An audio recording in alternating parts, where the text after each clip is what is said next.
পয়গম্বর,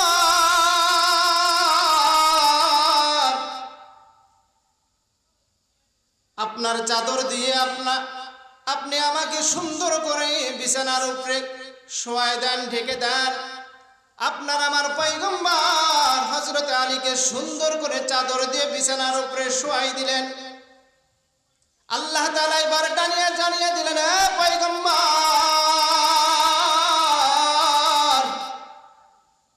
আপনি তো বাহির হবেন, চতুর্দিকে কাফেরগুলো অস্ত্র নিয়ে দাঁড়িয়ে আছে। আপনার আমার পয়গম্বর এবার ডাক দিয়ে বলেন, আল্লাহ, আমাকে মক্কা থেকে মদিনায় হিজরত করার জন্য আপনি বলেছেন, কিন্তু এতগুলো কাফেরদের মাঝে আমি কেমন করে যাব? আপনার আমার পয়গম্বরকে এবার আল্লাহ তাআলা ডাক দিয়ে বলতেছেন, পয়গম্বর, ভয় করার কোনো কারণ নাই, ভয় করার কোনো কারণ নাই। আপনি হাতের মধ্যে এক মুষ্ঠ বালি নেন, এবার আপনি পড়তে থাকেন, ফাআগশাইনাহুম ফাহুম লা ইবসিরুন।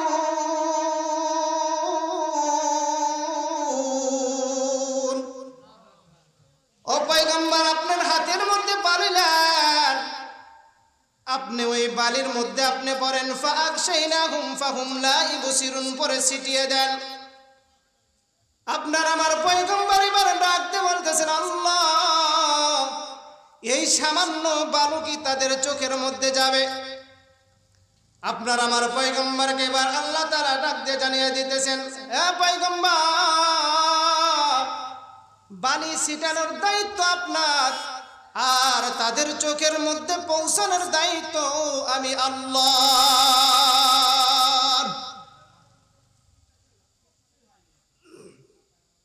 আপনার আমার পয়গম্বর এবার হাতের মধ্যে বালি নিলেন, বালি নিয়ে পড়তেছে, ফাআগশাইনাহুম ফাহুম লা ইবসিরুন, পরে সুন্দর করে জমিনের মধ্যে ছিটাই দিলেন।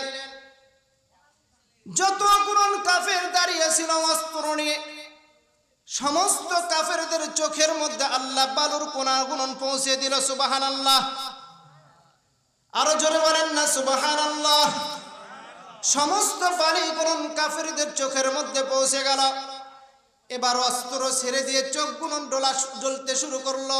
যতই ডলে ততই চোখের যন্ত্রণা বৃদ্ধি হতে থাকে। সুবহানাল্লাহ। এবার আপনার আমার পয়গম্বর ঘর থেকে সুন্দর করে আস্তে আস্তে বাহির হলেন। বাহির হওয়ার পর সিদ্দিক আকবর হযরত আবু বকরের ঘরে চলে গেলেন।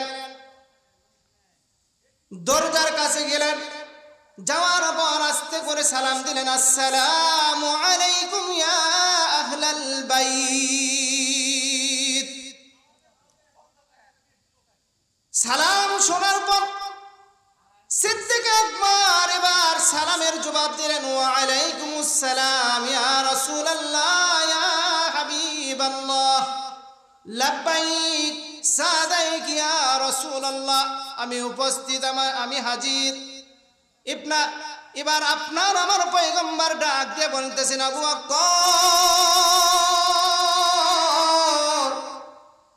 ছোট্ট করে আপনাকে একটা ডাক দিয়েছি, দ্বিতীয় কোনো ডাক দিতে হয় নাই। আপনি এক ডাকের পর আপনি ঘরের দরজাটা খুলে দিলেন। ও আবু বকর, আপনি কি ঘুমান নাই? আপনি কি ঘুমান নাই? আবু বকর এবার ডাক দিয়ে বলতেছেন, পয়গম্বর,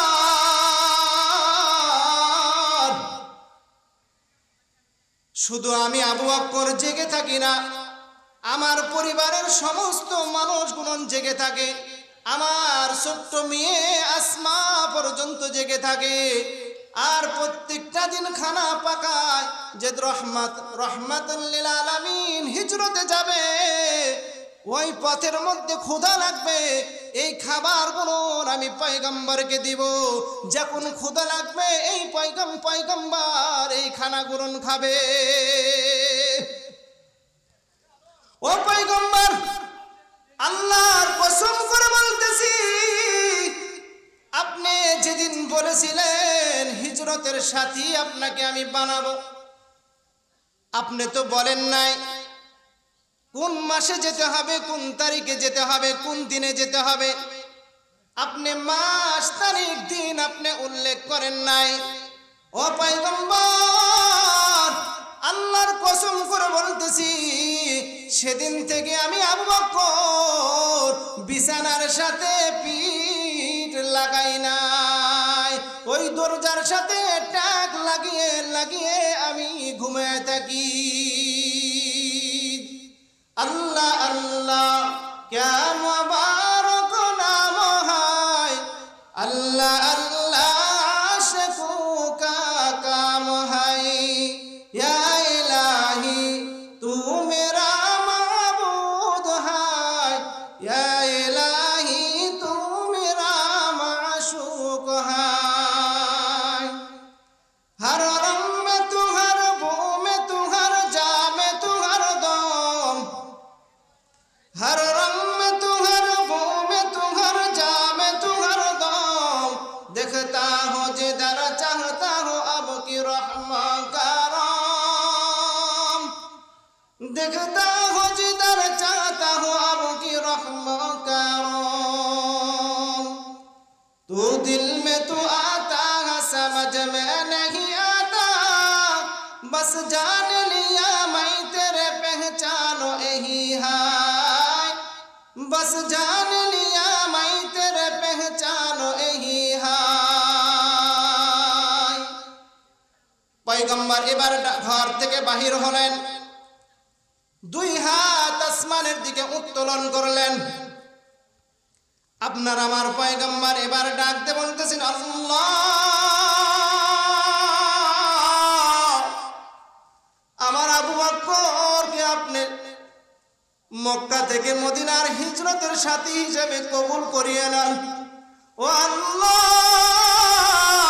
আমার আবু বকরকে জান্নাতেরও সাথী হিসেবে কবুল করে নেন। সুবহানাল্লাহ বলেন। এবার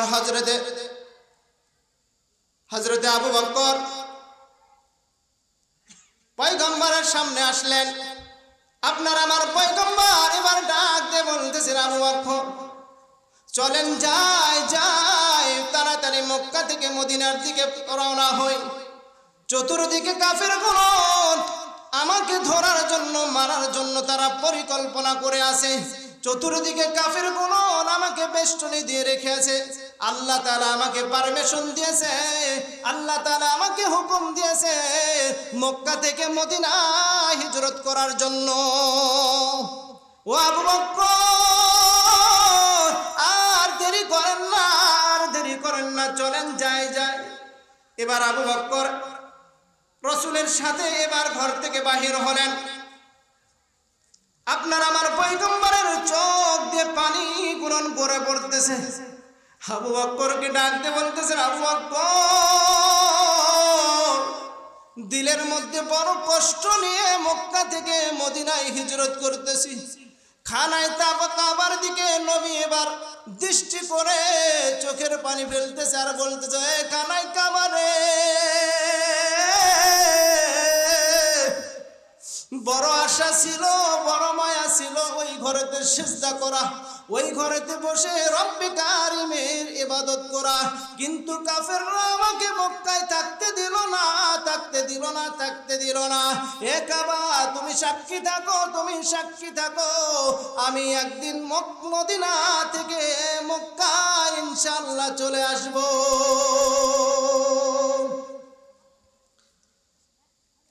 রহমাতুল লিল আলামিন নবী, রহমাতুল লিল আলামিন নবী, কোরআনে প্রমাণ, আশিক বিনে কে বুঝিবে আমার দয়ার নবীর শান, উম্মত বিনে কে বুঝিবে আমার দয়ার নবীর শান। বলেন একসাথে, নবীর শানে গজল বললে কি গুনাহ হবে? সবাই একসাথে বলেন, রহমাতুল লিল আলামিন নবী, রহমাতুল লিল আলামিন নবী, কোরআনে প্রমাণ, আশিক বিনে কে বুঝিবে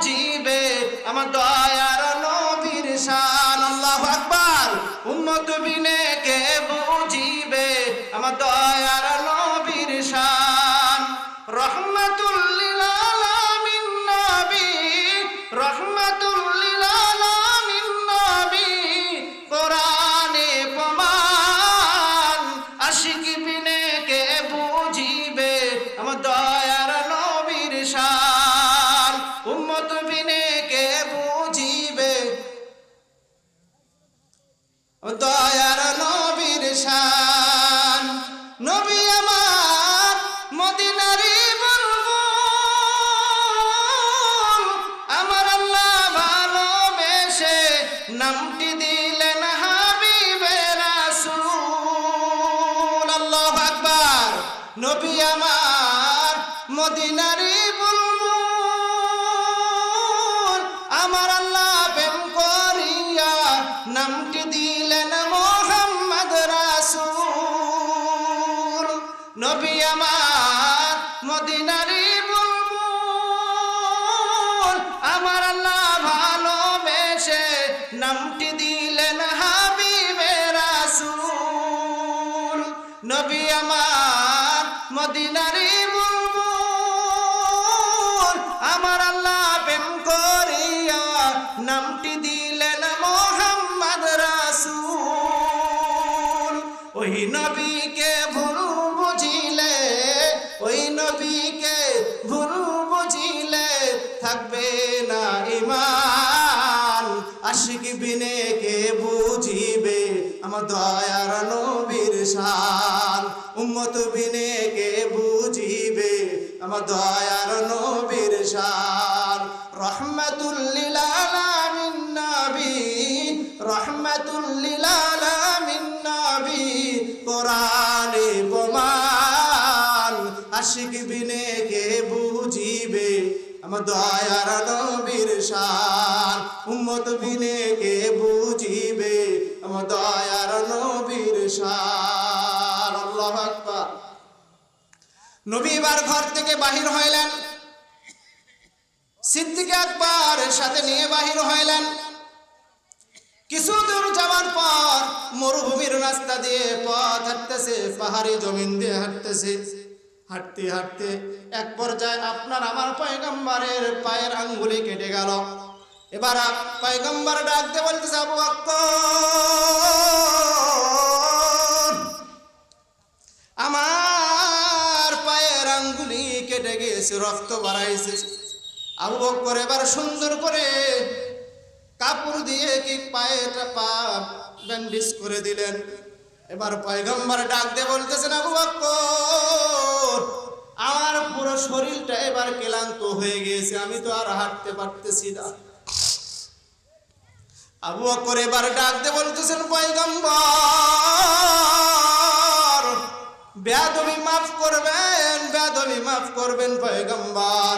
আমি আবু বকর আমার কাঠটা আপনার জন্য পালং বানিয়ে দিলাম।